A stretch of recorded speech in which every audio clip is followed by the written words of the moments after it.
بسم اللہ الرحمن الرحیم الحمد للہ والصلاة علی اہلہ اما بعد۔ تخریج حدیث کے جو طرق تھے وہ ہم نے دو قسموں میں منقسم کر دیے تھے۔ کتب کے ذریعے تخریج کرنا، نمبر 2 پر جدید آلات یعنی سافٹ ویئرز کے ذریعے تخریج کرنا۔ اس میں جدید آلات کے ذریعے تخریج کرنے کے سلسلے میں دو اہم ایپس کے متعلق مفصل اجرا، تعارف اور روایات کو ان میں سے تلاش کرنے کے طریقے یہ سب گزر چکا تھا۔ اول الذکر جو طریقہ ہے کتب کے ذریعے تخریج کرنا، اس کے کل 6 طریقے ہیں، جیسے کہ آپ کو نیچے نظر آ رہے ہیں۔ اس میں سے 2 طریقے مفصل تفصیل کے ساتھ ان کا تعارف، ان میں جو کتب ہے ان سے روایات تلاش کرنے کے طریقے وہ سب گزر چکا تھا۔ آج کے اس سبق میں تیسرے طریقے کو ہم انشاءاللہ سمجھنے جا رہے ہیں، جو آپ کو یہاں نظر آ رہا ہے۔ متن حدیث کے اول لفظ کے ذریعے تخریج کرنا۔ حدیث کا جو متن ہوتا ہے، جن میں رسول اللہ صلی اللہ علیہ وسلم کا فعل، آپ صلی اللہ علیہ وسلم کا قول یا آپ کی تقریر یا آپ کے اوصاف مذکور ہوتے ہیں، ان میں سب سے پہلا لفظ ہمیں معلوم ہے۔ اب ایسی روایات کو تلاش کرنا ہو، ایسی حدیث کو تلاش کرنا ہو تو کیسے کریں گے؟ اس کا مفصل ذکر انشاءاللہ اس تیسرے طریقے میں ہوگا۔ اس لیے لکھا ہے اس طریقے میں مخرج کے لیے ضروری ہے کہ اسے حدیث کا پہلا لفظ معلوم ہو۔ کوئی بھی حدیث ہوگی، اس کا درمیانی حصہ یا آخری حصہ اگر معلوم ہوگا تو اس طریقے میں وہ روایات تلاش کرنے کا کوئی ذکر نہیں ہوگا، بلکہ جس روایت کو ہمیں تلاش کرنا ہے، جو روایت ہمیں مطلوب ہے، اس کا پہلا ٹکڑا اگر ہمیں معلوم ہوگا تو روایت کو تلاش کرنا یہ ہمارے لیے اس طریقے میں آسان ہوگا۔ مثال کے طور پر بخاری شریف کی پہلی روایت آپ حضرات جانتے ہیں، انما الاعمال بالنیات وانما لکل امرئ ما نوى فمن كانت ہجرته الى اللہ ورسولہ فہجرته الى اللہ ورسولہ۔ یہ پوری حدیث ہے۔ اس پوری حدیث میں اگر درمیانی کوئی جز یا آخری جز ہمیں معلوم ہے تو اس طریقے میں اس کو تلاش کرنے کا کوئی ذکر نہیں ہوگا۔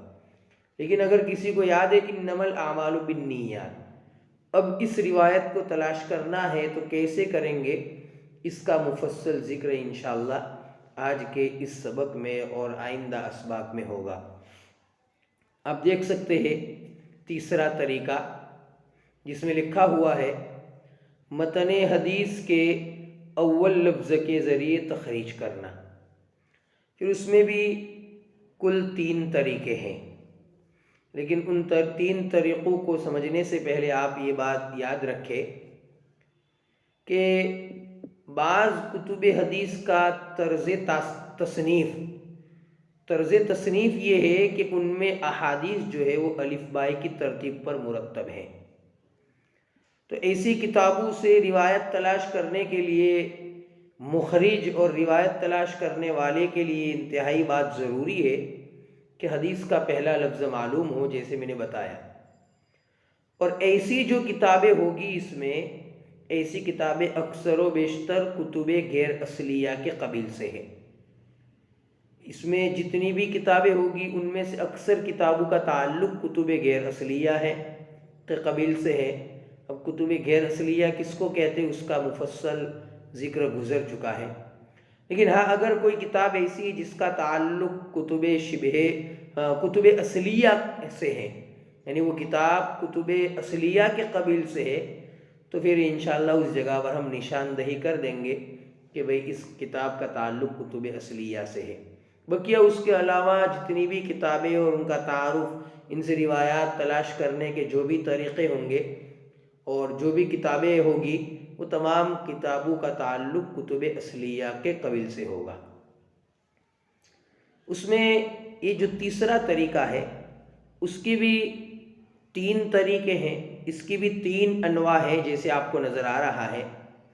نمبر 1 پر پہلا طریقہ جو ہے کہ بھئی الکتب فی عامۃ الاحادیث، یعنی الکتب فی عامۃ الاحادیث ای فی الاحادیث المشتہرہ علی الالسنہ وغیر المشتہرہ، یعنی عام احادیث کے متعلق کتب،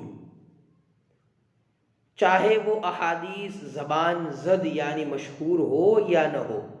یہ پہلا طریقہ۔ بہت سارے مصنفین ایسے ہیں کہ انہوں نے الف بائی کی ترتیب پر کتاب کو مرتب کیا اور اس میں ہر طرح کی روایات ذکر کی، چاہے وہ مشہور ہو یا مشہور نہ ہو، صحیح ہو، حسن ہو، ضعیف ہو، ہر طرح کی روایات کو آپ ان مصنفین نے اپنی اس کتاب میں ذکر کیا ہے۔ تو اس میں پہلے طریقے میں یہ بات ہوگی۔ دوسرا طریقہ یعنی ان احادیث کے متعلق کتب جو لوگوں میں مشہور ہو۔ لوگوں میں مشہور ہونے کا مطلب یہ ہے کہ وہ حدیث عند الناس یا عند العلماء وہ حدیث مشہور ہوگی۔ اب اس کو کیسے تلاش کرنے کا، تو اس کے لیے دوسرا طریقہ، یعنی اس دوسرے طریقے میں وہ ان روایات کو تلاش کرنے کے طریقوں کو ذکر کیا جائے گا، کون کون سی کتابیں، ان کا مفصل تعارف ہوگا۔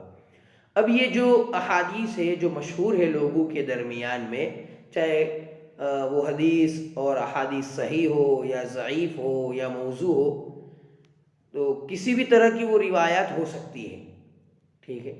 لیکن یہ بات آپ کو یاد رکھنی ہے کہ اس نوع کی ساری کتابیں، تمام کی تمام کتابیں کتب غیر اصلیہ کے قبیل سے ہے۔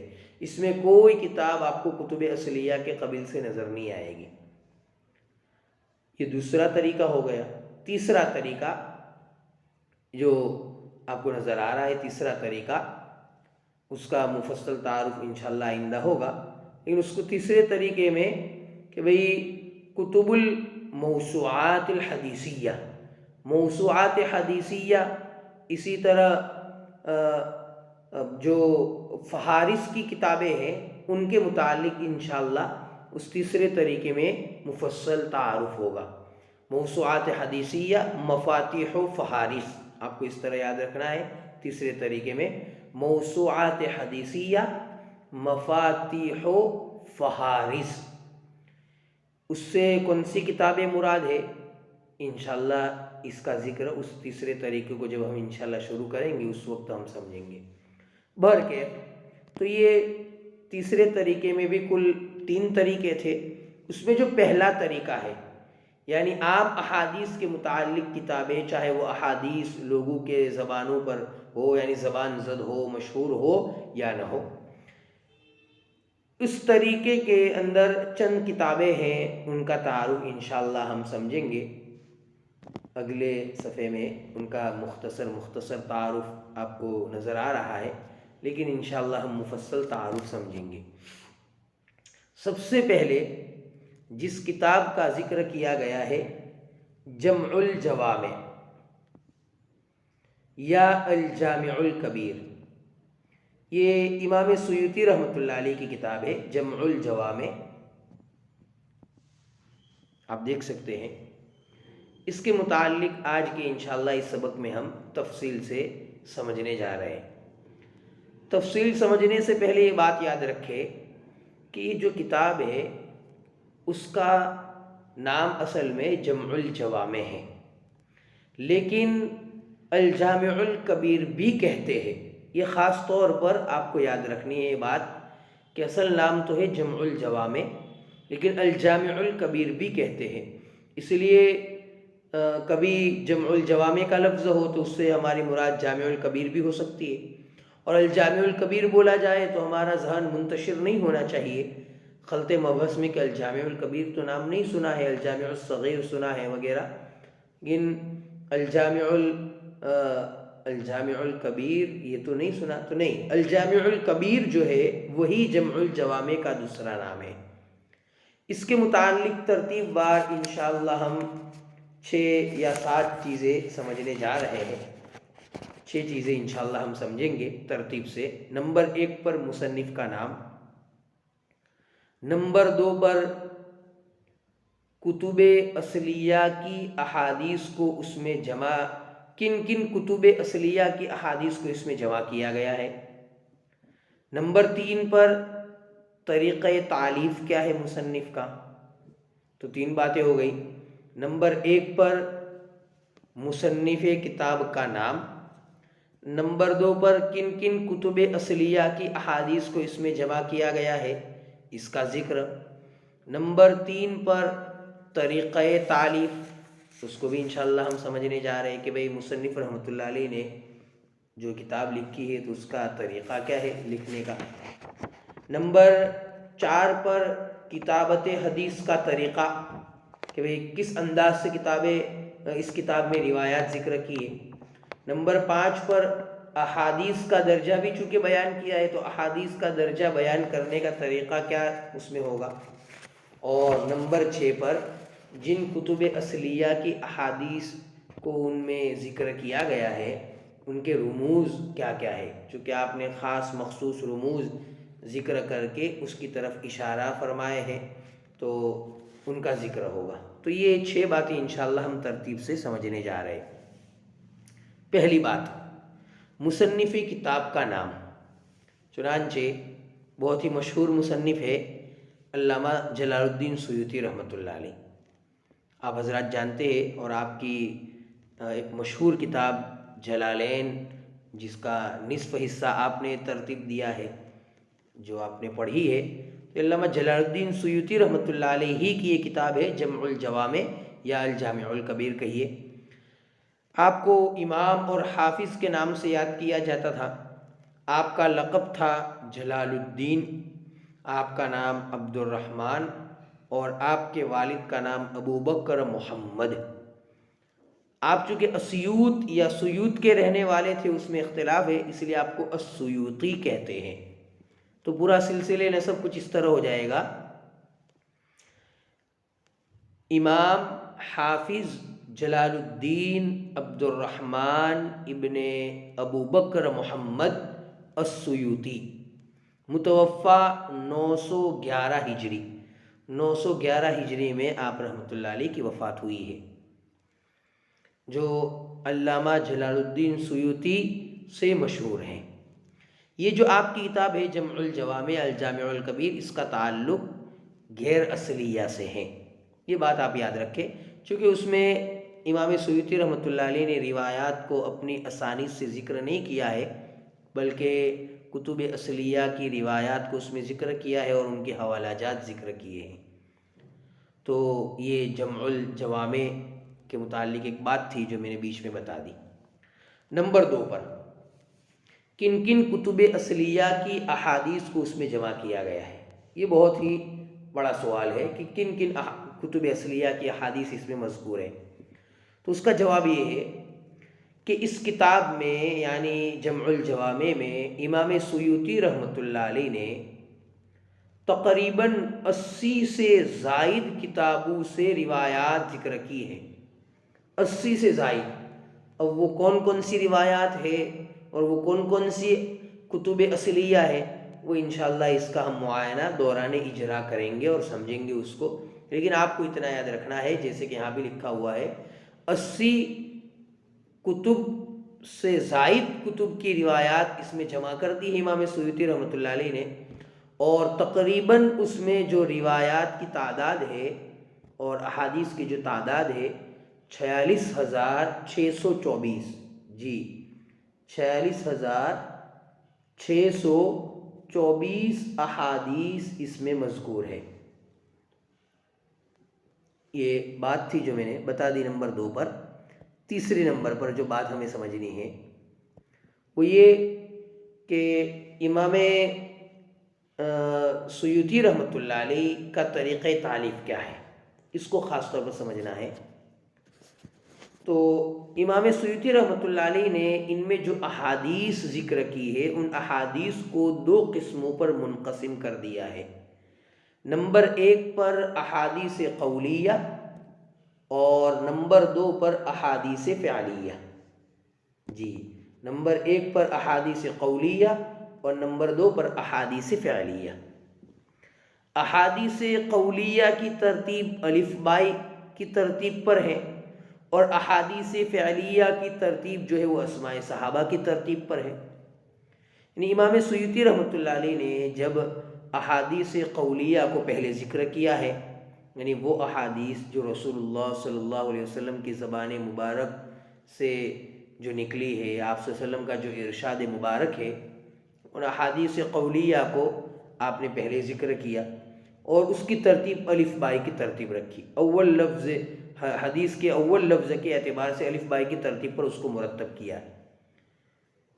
لیکن پھر جب دوسرا باب شروع ہوا یعنی احادیث فعلیہ کا، تو آپ نے کچھ وجوہات کی بنا پر اس ترتیب کو چھوڑ دیا اور پھر اسماء صحابہ والی ترتیب اختیار کر لی جو مسانید میں ہم نے سمجھی تھی۔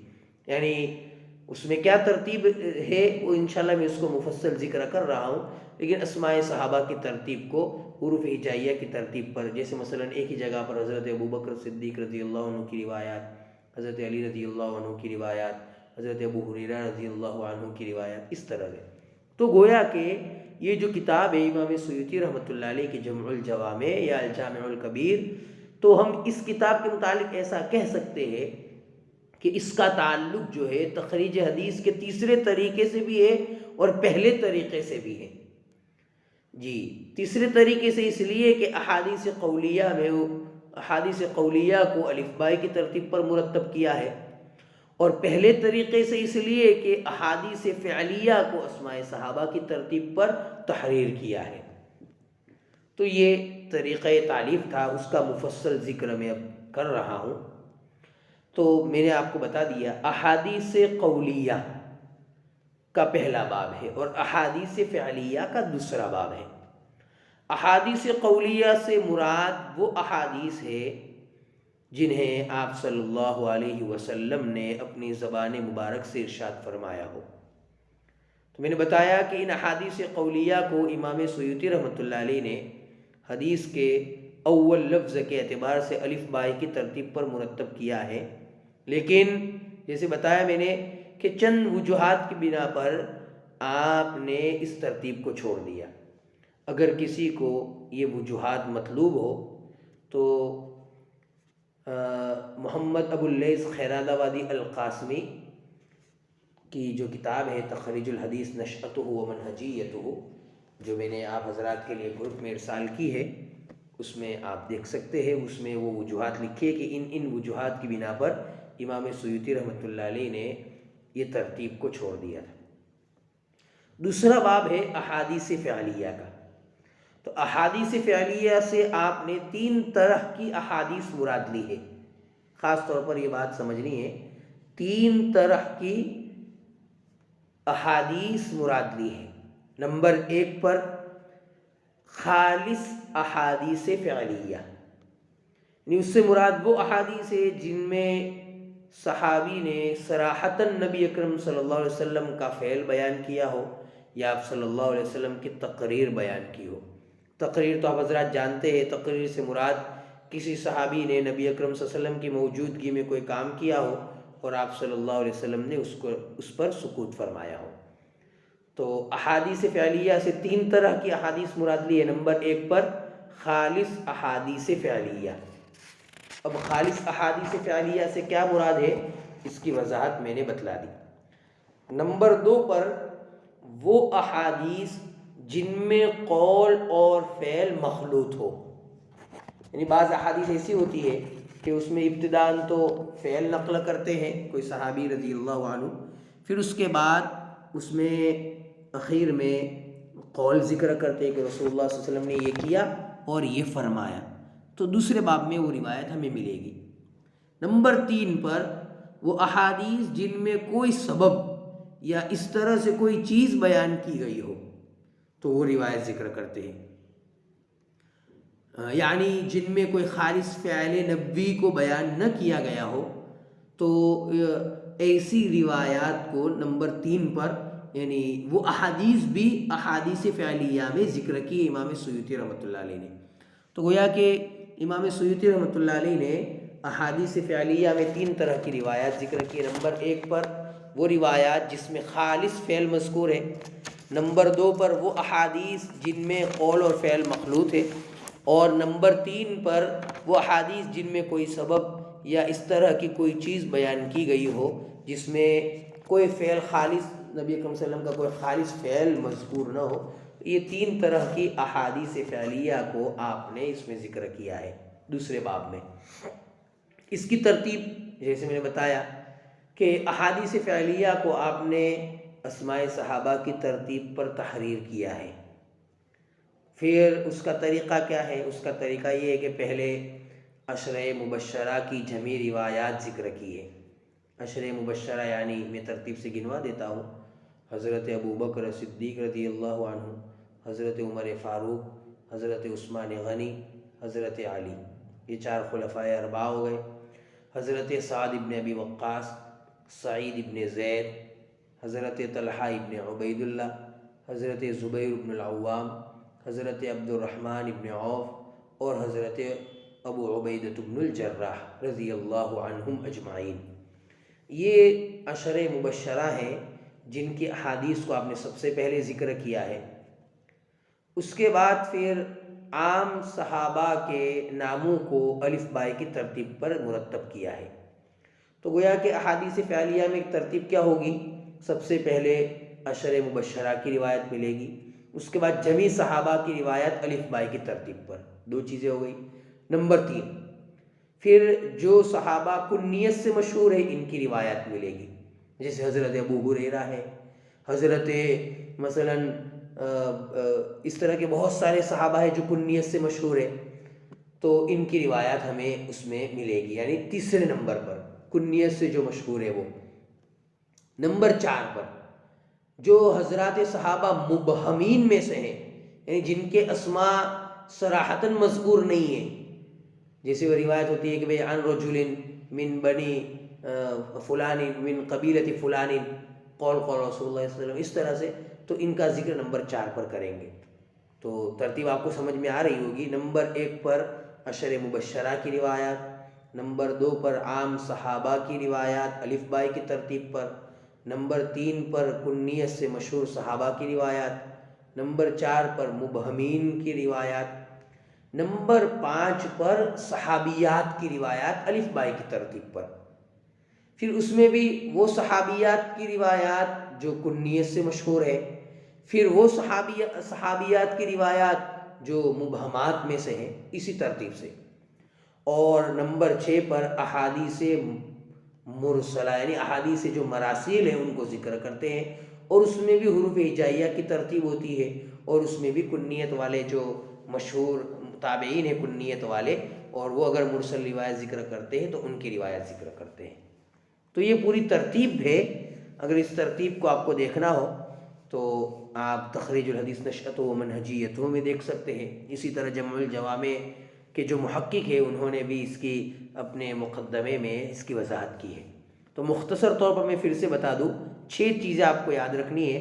نمبر 1 پر عشرہ مبشرہ کی روایات، نمبر 2 پر دیگر صحابہ کی روایات الف بائی کی ترتیب پر، نمبر 3 پر کنیت سے مشہور صحابہ کی روایات، نمبر 4 پر مبہمین کی روایات، نمبر 5 پر صحابیات کی روایات. اب اس میں بھی ترتیب، پہلے صحابیات کی روایت ملے گی، پھر کنیت سے مشہور صحابیات کی روایات، اور پھر مبہمات جو عورتیں ہیں جو صحابیات ہیں ان کی روایت. اور نمبر 6 پر مراسیل کو ذکر کیا ہے، اور وہ بھی حروف ہجائیہ کی ترتیب پر، اور اس میں اگر کوئی مرسل روایت کرنے والے کنیت والے تابعی ہے تو ان کی روایت اخیر میں ملے گی. ٹھیک ہے، تو یہ مفصل ذکر میں نے آپ حضرات کے سامنے پیش کر دیا ہے. اب پھر سے میں ایک بات آپ کے سامنے واضح کر لوں کہ اگر مثلاً یہ جمع الجوامع سے کوئی روایت ہمیں تلاش کرنی ہے تو سب سے پہلے ہمیں یہ مد نظر رکھنا ہوگا کہ اس حدیث کا تعلق قول سے ہے یا فعل سے ہے. اگر روایت کا تعلق قول سے ہے تو پھر ہمارا یہ تیسرا طریقہ کام میں آئے گا الف بائی والا، یعنی حدیث کے اول لفظ کے ذریعے تخریج کرنا. اور اگر کسی حدیث مطلوب کا تعلق فعل سے ہے تو پھر اس میں پہلا طریقہ کام میں آئے گا، جس کا ذکر مفصل کتب المسانید، کتب المعاجم، کتب الاطراف کے ماتحت ہو چکا تھا۔ ٹھیک ہے، اب اس کتاب سے روایت کو کیسے تلاش کریں گے، انشاءاللہ اس کا ذکر میں بعد میں آپ حضرات کے سامنے پیش کروں گا۔ تو 3 باتیں مفصل ذکر میں نے کر دی۔ نمبر 1 پر مصنف کتاب کا نام، نمبر 2 پر کن کن کتب اصلیہ کی احادیث کو امام سیوطی رحمۃ اللہ علیہ نے اپنی اس کتاب میں جمع کیے، نمبر 3 پر طریقہ تالیف کیا ہے جس کی وضاحت مفصل ہو چکی، نمبر 4 پر کتابت حدیث کا طریقہ، یعنی آپ رحمۃ اللہ علیہ نے اس میں روایت ذکر کی ہے تو اس کا طریقہ کیا ہے۔ تو اس کا طریقہ آپ اچھے سے یاد رکھیں کہ سب سے پہلے حدیث ذکر کرتے ہیں، جیسے مثلا ذکر کریں گے المسلم اخو المسلم، یا انما الاعمال بالنیات، یا نہا رسول اللہ صلی اللہ علیہ وسلم عن القزع، حدیث ذکر کریں گے۔ پھر اس کے بعد کن کن محدثین نے اس حدیث کی تخریج کی ہے، اس کی طرف جو ہے اشارہ کرتے ہیں مخصوص رموز کے ذریعے، کہ مثلا بخاری میں ہے تو مثلا لکھیں گے خو، پھر اگر مسلم شریف میں ہے تو میم، اس طرح سے کہ مطلب یہ المسلم اخو المسلم والی روایت مثلا بخاری میں ہے، مسلم میں ہے، خاص مخصوص رموز ہے جس کا ذکر آگے آ رہا ہے، ان اپنے مخصوص رموز کے ذریعے اس حدیث کی تخریج کی طرف کیا کرتے ہیں، اشارہ کرتے ہیں۔ اب روایات جب تلاش کریں گے، ہم طریقے کو سمجھیں گے، اس وقت انشاءاللہ اس کا معائنہ میں کرواؤں گا۔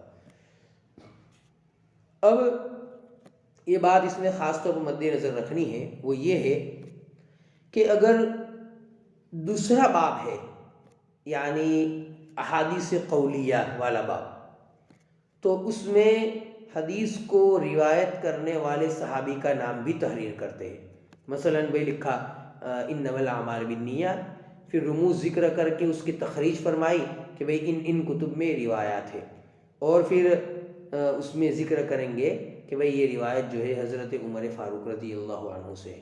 انما الاعمال بالنیات تو چونکہ قولی روایت ہے، فعلی نہیں ہے، میں نے ایک مثال دے دی، جیسے مثلا حضرت انس بن مالک رضی اللہ عنہ کی روایت ہے رأیت رسول اللہ صلی اللہ علیہ وسلم یتوضأ ہکذا۔ اب یہ ذکر کی، تب یہ روایت ذکر کرنے کے بعد رموز ذکر کریں گے، اس کے بعد نکلیں گے نیچے انس بن مالک رضی اللہ عنہ، کہ بھئی یہ روایت جو ہے حضرت انس بن مالک رضی اللہ عنہ سے مروی ہے۔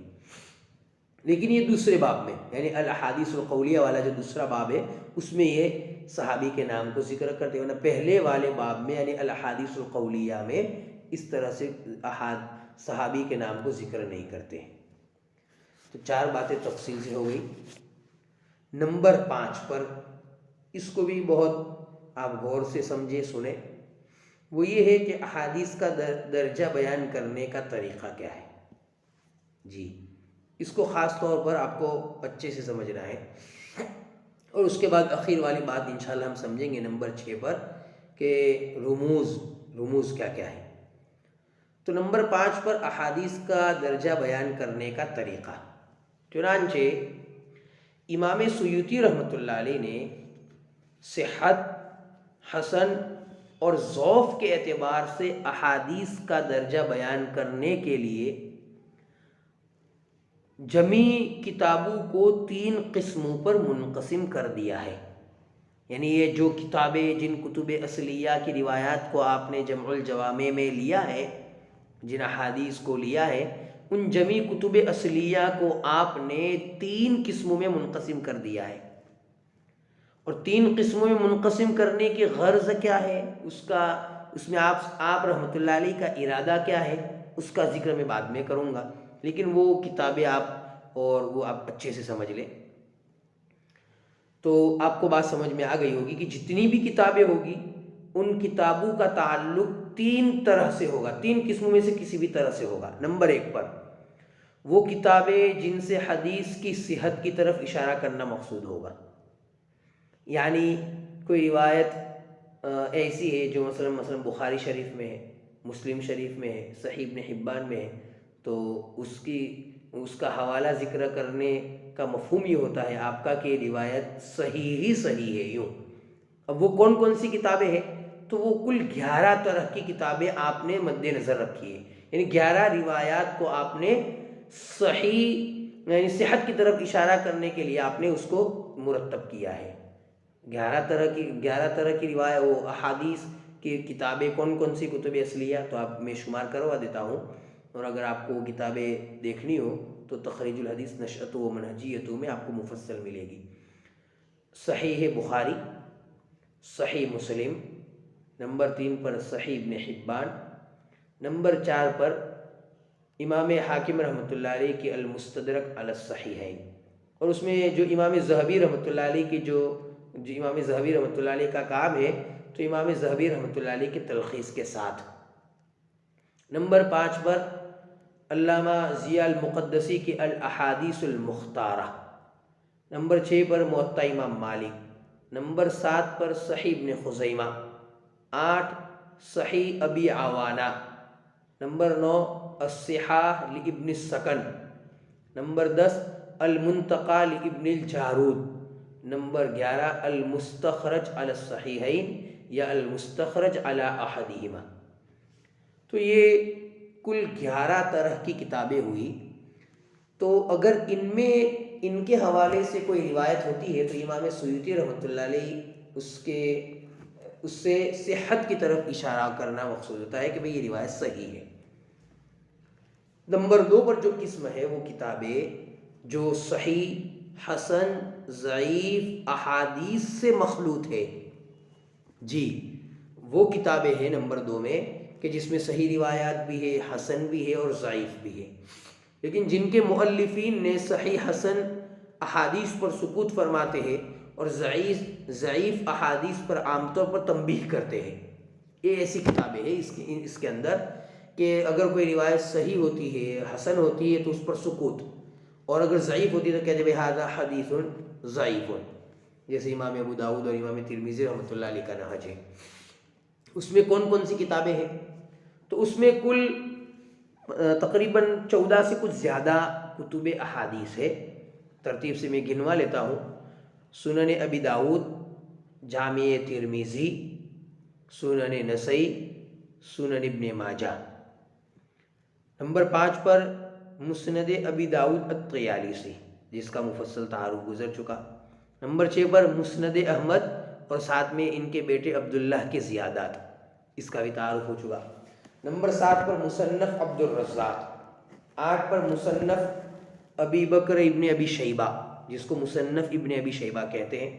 نمبر 9 سنن سعید ابن منصور، 10 مسند ابو یعلا الموصلی، اس کا بھی تعارف گزر چکا۔ نمبر 11 المعجم الکبیر، المعجم الاوسط، المعجم الصغیر، یہ تینوں کتابیں امام سیوطی رحمۃ اللہ علیہ کی، ان کا بھی تعارف گزر چکا ہے۔ نمبر 12 علامہ دارقطنی رحمۃ اللہ علیہ کی جمع تالیفات، سنن ہے آپ کی جو بھی کتابیں ہیں امام دارقطنی رحمۃ اللہ علیہ کی وہ۔ نمبر 13 پر الحلیہ ابو نعیم الاصبہانی کی، جس کا تعارف گزر چکا۔ حلیۃ الاولیاء و طبقات الاصفیاء، کتب الاطراف میں ہم نے سمجھا تھا۔ نمبر 14 پر امام بیہقی رحمۃ اللہ علیہ کی السنن الکبریٰ ہے، شعب الایمان ہے، اور دیگر تالیفات ہیں، وہ تمام تالیفات۔ تو یہ جو کتابیں ہیں، ان کتابوں میں اگر کوئی روایت ہوتی ہے، کوئی حدیث ہوتی ہے، تو امام سیوطی رحمۃ اللہ علیہ اس سے اس بات کی طرف اشارہ کرتے کہ اس میں روایت صحیح حسن ہوگی، اور اگر ضعیف ہے تو اس کے اوپر تنبیہ کریں گے مصنف رحمۃ اللہ علیہ، یعنی صاحب کتاب جو کتب اصلیہ والے امام ترمذی وغیرہ، اس پر تنبیہ فرماتے ہیں۔ تو یہ 2 قسمیں ہو گئی۔ نمبر 3 وہ کتابیں جن میں احادیث کے ضعیف ہونے کی طرف اشارہ کرنا مقصود ہوتا ہے، جی بعض کتابیں ایسی ہے کہ ان کا حوالہ ذکر کریں گے تو گویا کہ امام سیوطی رحمۃ اللہ علیہ اس بات کو چاہ رہے کہ یہ روایت ضعیف ہے۔ وہ کتنی کتابیں ہیں؟ وہ 8 طرح کی کتابیں ہیں۔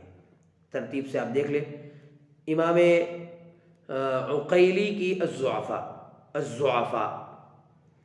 پھر ابن عدی کی الکامل فی الضعفاء، اور خطیب بغدادی کی تاریخ بغداد، جس کا تعارف گزر چکا۔ نمبر 4 پر تاریخ دمشق ابن عساکر کی، اس کا بھی تعارف گزر چکا۔ نمبر 5 پر نوادر الاصول امام حکیم ترمذی رحمۃ اللہ علیہ کی۔ نمبر 6 پر تاریخ نیسابور امام حاکم رحمۃ اللہ علیہ کی، نمبر 7 پر تاریخ ابن الجارود، اور نمبر 8 پر مسند الفردوس علامہ دیلمی رحمۃ اللہ علیہ کی۔ تو یہ کتابیں ایسی ہے کہ ان کتابوں میں ضعف کی طرف اشارہ کرنا مقصود ہوتا ہے امام سیوطی رحمۃ اللہ علیہ کا۔ تو یہ میں نے آپ حضرات کے سامنے 3 قسمیں اور ان میں کون کون سی کتابیں آئے گی اس کا ذکر کر دیا۔ اب بات سمجھیے آگے۔ امام سیوطی رحمۃ اللہ علیہ کی اس طریقہ کار سے غرض ہر حدیث کا درجہ بیان کرنے سے مستغنی ہونا ہے کہ بھئی ہر حدیث کے اوپر حکم کون لگائے، اور اس پر یعنی ہر حدیث پر حکم لگانے کے لیے وقت درکار ہے، چونکہ تقریباً 46,000 کے قریب روایات ہے۔ تو قسم اول کی کتابوں میں سے کسی کتاب کی طرف حدیث منسوب کرنا اس حدیث کی صحت کی دلیل ہوگی۔ میں نے بتایا جیسے کہ اگر پہلی قسم سے کوئی روایت ہے تو گویا کہ وہ صحیح ہے۔ قسم ثانی کی طرف حدیث کو منسوب کرنا حدیث کے صحیح اور حسن ہونے کی دلیل ہوگی، بشرطے کہ اس حدیث پر سکوت آپ نے یعنی مصنف کتاب نے اختیار کیا ہو۔ اور قسم ثالث کی طرف حدیث کو منسوب کرنا اس حدیث کے ضعیف ہونے کی دلیل ہوگی۔ تو یہ طریقہ کار ہے اور طریقہ کار کی غرض ہے امام سیوطی رحمۃ اللہ علیہ کی۔ لیکن یہاں پر ایک خاص تنبیہ ہے، نوٹ، اس کو خاص طور پر آپ ذہن نشین کر لیں کہ امام سیوطی رحمۃ اللہ علیہ کا یہ جو طریقہ کار ہے اور یہ جو نہج ہے، علماء محدثین نے اس کو بالکل قبول نہیں کیا اور ان کے نزدیک بالکل مسلم نہیں ہے یہ، اس لیے کہ یہ کوئی ضروری بات نہیں ہے کہ قسم اول کی کتابوں میں جو روایات ہے وہ تمام روایات صحیح ہو، یہ ضروری نہیں ہے۔ مثلاً صحیح بخاری صحیح مسلم میں تو ہم مانے کہ بھئی اس پر تو صحت کا اجماع ہے، لیکن کوئی روایت مستدرک علی الصحیحین میں تو ہو سکتا ہے صحیح ہو اور یہ بھی ہو سکتا ہے کہ ضعیف ہو۔ اسی طرح صحیح ابن خزیمہ، صحیح ابی عوانہ، الصحال ابن السکن، تو اس میں جميع روایات صحیح ہی صحیح ہے، یہ بات کوئی ضروری نہیں ہے، کچھ روایات اس میں ضعیف بھی ہے۔ تو امام سیوطی رحمۃ اللہ علیہ کہ ان جميع کتابوں کی روایت کو صحیح قرار دینا اور یہ نہج اختیار کرنا علماء کے یہاں مسلم نہیں رہا۔ اسی طرح کی بات مثلا قسم ثانی کی کتابوں کی مسکوت عنہا احادیث تمام صحیح اور حسن ہو، یہ بھی کوئی لازم اور ضروری بات نہیں ہے۔ تو جیسے مثلا بھئی سنن ابن ماجہ میں کئی ساری روایت ایسی ہے مسکوت عنہا، یعنی اس پر امام ابن ماجہ رحمۃ اللہ علیہ نے کوئی حکم نہیں لگایا ہے، تو کیا وہ روایات جميع روایت صحیح ہی صحیح ہے یا حسن ہی حسن ہے؟ ایسا ہرگز نہیں ہو سکتا، کئی ساری روایات اس میں بھی ضعیف موجود ہے۔ اسی طرح مسند ابو یعلیٰ الموصلی ہے، المعجم الکبیر ہے، المعجم الصغیر ہے، تو اس میں جميع مسکوت عنہا روایات صحیح ہو یا حسن ہو، یہ کوئی ضروری بات نہیں ہے۔ اس لیے امام سیوطی رحمۃ اللہ علیہ کا یہ جو نہج ہے اور یہ طریقہ کار ہے علماء کے یہاں مسلم نہیں ہے۔ اسی طرح کی جو تیسری قسم ہے، تیسری قسم کی جو کتابیں میں نے شمار کروائی اس میں تمام احادیث ضعیف ہو، یہ بھی کوئی ضروری بات نہیں ہے کہ بھئی مثلا مسند الفردوس میں تمام روایات ضعیف ہے، تاریخ دمشق میں، تاریخ بغداد میں تمام روایات ضعیف ہے۔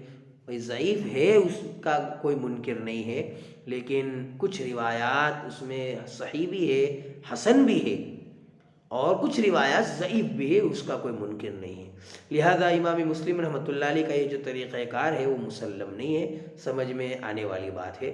اسی وجہ سے جو ہے علماء محدثین نے اور علماء فن نے امام سیوطی رحمۃ اللہ علیہ کو جو تصحیح اور تحسین کا جو باب ہے، حدیث کو صحیح قرار دینا، حدیث کو حسن قرار دینا اور اسی طرح حدیث کو ضعیف قرار دینا، اس باب میں اور حدیث کے اس سلسلے میں امام سیوطی رحمۃ اللہ علیہ کو متساہلین میں شمار کیا ہے۔ اب متساہلین کیا ہے، اس کے لیے مستقل وقت درکار ہے۔ مختصر طور پر سمجھا دوں کہ جو ائمہ جرح و تعدیل ہے، اسی طرح علماء فن حدیث ہے، ان کو 3 قسموں میں منقسم کیا ہے علماء نے۔ بعض ائمہ جرح و تعدیل ایسے جو متشدد ہے، متشددین یعنی حکم لگانے میں بڑے متشدد سخت تھے، چھوٹی بات پر بھی راوی کو ضعیف کہنا وغیرہ ان میں تھا، تو متشدد تھے۔ اور بعض محدثین متشددین میں جیسے مثلا یحییٰ ابن سعید القطان ہے، اسی طرح یحییٰ ابن سعید القطان ہے، پھر اسی طرح یحییٰ ابن معین ہے، اس طرح کے جو ائمہ جرح و تعدیل ہے وہ متشددین میں شمار ہوتے ہیں۔ نمبر 2 پر معتدلین، یعنی اعتدال سے کام کرنے والے، اعتدال سے حکم لگانے والے، جیسے امام بخاری رحمۃ اللہ علیہ ہے، امام احمد ابن حنبل رحمۃ اللہ علیہ ہے، ان کا شمار علماء نے معتدلین میں کیا ہے۔ اور نمبر 3 پر متساہلین، تساہل برتنے والے، بھئی اگر ضعف ہے تو اس ضعف کو دیکھے بغیر اس پر مطلب صحت کا حکم لگانے والے، جیسے ابن حبان ہیں کہ اکثر راوی ان کے یہاں ثقہ ہوتے ہیں، اس لیے آپ کو کوئی راوی ایسے ملے ہوں گے، کثرت سے راوی ایسے ملتے ہوں گے کہ اکثر علماء ائمہ جرح و تعدیل کیا وہ راوی ضعیف، لیکن اس کو امام ابن حبان ثقات میں ذکر کرتے ہیں تو متساہل ہے۔ اس طرح امام سیوطی رحمۃ اللہ علیہ وغیرہ بہت سارے، پوری اس کی ایک فہرست ہے، اس کا تعلق اصول حدیث اور مصطلحات حدیث سے ہے۔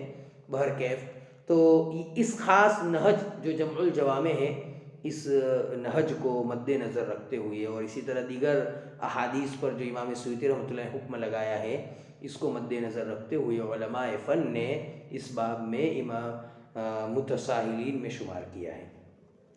تو تفصیل سے میں نے یہ نمبر 5 پر جو بات تھی اس کو ذکر کر دیا۔ مختصر طور پر یہ ہے کہ 3 طرح کی کتابوں کو 3 قسمیں میں منقسم کر دیا ہے۔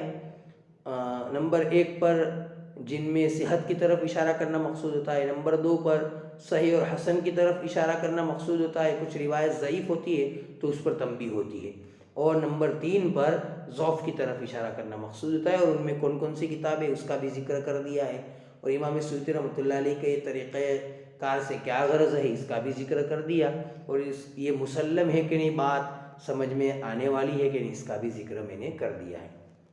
نمبر 6 پر رموز، وہ رموز جن سے کسی کتاب کی طرف اشارہ کرنا مقصود ہوتا ہے اس کا ذکر۔ مثلا تقریباً میں آپ کو ذکر کر دوں، بخاری کے لیے خو آئے گا، جی بخاری کے لیے خو، مسلم شریف کے لیے میم، صحیح ابن حبان کے لیے ہا اور با حب، مستدرک علی الصحیحین، المستدرک علی الصحیحین امام حاکم رحمۃ اللہ علیہ کی جو اس کے لیے کاف رمز استعمال کرتے ہیں، علامہ ضیاء مقدسی کی جو الاحادیث المختارہ ہے اس کے لیے ضاد کا رمز استعمال کرتے ہیں، ابو داؤد شریف کے لیے دال، ترمذی کے لیے تا، نسائی شریف کے لیے نون، ابن ماجہ کے لیے ہا، گول ہا، اس طرح کی، اور مسند ابی داؤد الطیالسی کے لیے تو، یہ رمز ہے، مسند احمد کے لیے ہا اور میم، ہم، ہا اور میم، اور امام احمد ابن حنبل رحمۃ اللہ علیہ کی جو زیادات، ان کے بیٹے کی جو زیادات ہے، یعنی زیادات عبداللہ ابن احمد، تو اس کے لیے عین اور میم رمز استعمال کرتے ہیں، عین اور میم، ام، اور اسی طرح مصنف عبد الرزاق کے لیے عین اور با، اب، سعید ابن منصور کی جو سنن ہے اس کے لیے صاد، بہت آسان ہے، مصنف ابن ابو شیبہ کے لیے شین کا رمز استعمال کرتے ہیں، مسند ابی یعلا الموصلی کے لیے عین، خالص عین کا رمز استعمال کریں گے، امام طبرانی رحمۃ اللہ علیہ کی المعجم الکبیر جو ہے اس کے لیے تو اور با کا رمز استعمال کریں گے، اسی طرح امام طبرانی رحمۃ اللہ علیہ کی جو المعجم الاوسط ہے اس کے لیے تو اور سین کا رمز استعمال کریں گے، تو اور سین، چھوٹی سین، اور جو المعجم الصغیر امام طبرانی رحمۃ اللہ علیہ کی اس کے لیے تو اور صاد کا رمز استعمال کریں گے۔ تو یہ جمی کتابوں کے رموز کو سمجھنا یہ ضروری ہے، وہ رموز میں اس کی لسٹ آپ حضرات کو دکھا دوں، اخیر میں جو بات ہے وہ میں سمجھا دوں۔ امام ابن جریر الطبری رحمۃ اللہ علیہ کی 3 کتابیں اس میں مد نظر رکھی گئی ہے، نمبر 1 پر تہذیب الآثار، نمبر 2 پر تفسیر ابن جریر الطبری، اور نمبر 3 پر تاریخ ابن جریر الطبری۔ تہذیب الآثار میں روایت ہوگی تو ابن الجریر لکھیں گے خالص، تو خالص اگر ابن الجریر ہو لکھا ہوا تو سمجھ لینے گا کہ یہ تہذیب الاثار لابن جریر الطبری کی روایت ہے، اور اگر تفسیر ابن جریر یا تاریخ ابن جریر سے روایت ہوتی تو وضاحت کرتے پورا نام لکھیں گے کہ بھئی تفسیر ابن جریر یا تاریخ ابن جریر. ٹھیک ہے، یہ مکمل وضاحت تھی. میں آپ حضرات کو میں نے ایک کتاب میں سے اس کا اسکرین شاٹ لیا ہے، وہ آپ حضرات کو دکھا دوں.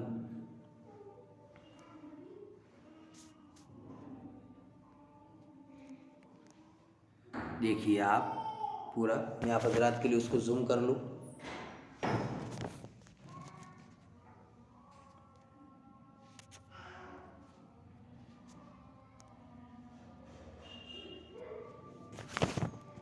آپ اچھے سے دیکھ لیجئے، جو میں نے بتایا وہی پورا اس میں رموز الکتاب. آخر تک میں نے بتا دیا ہے، کچھ چیزیں باقی ہیں، آپ اس میں دیکھ کر سمجھ لیجئے گا. تقریباً 28 کتب کے رموز یہاں لکھے ہوئے ہیں. ٹھیک ہے، بس یہ 6 باتیں تھیں جمع الجوامع کے متعلق تفصیلاً میں نے ذکر کر دی ہے، اور گویا کہ یہ پورے کتاب کا تعارف آپ کے سامنے آ گیا ہے. اب انشاءاللہ اگلے سبق میں، آئندہ اسباق میں جمع الجوامع سے روایت کو کیسے تلاش کرنے کا، اس میں مفصل اجرا اور طریقہ ذکر کریں گے. اللہ سبحانہ و تعالی ہمیں موت تک اس علم حدیث کی خدمت کے لیے قبول فرمائے. آمین ثم آمین. سبحانک اللہم و بحمدک، اشہد ان لا الہ الا انت، استغفرک و اتوب الیک.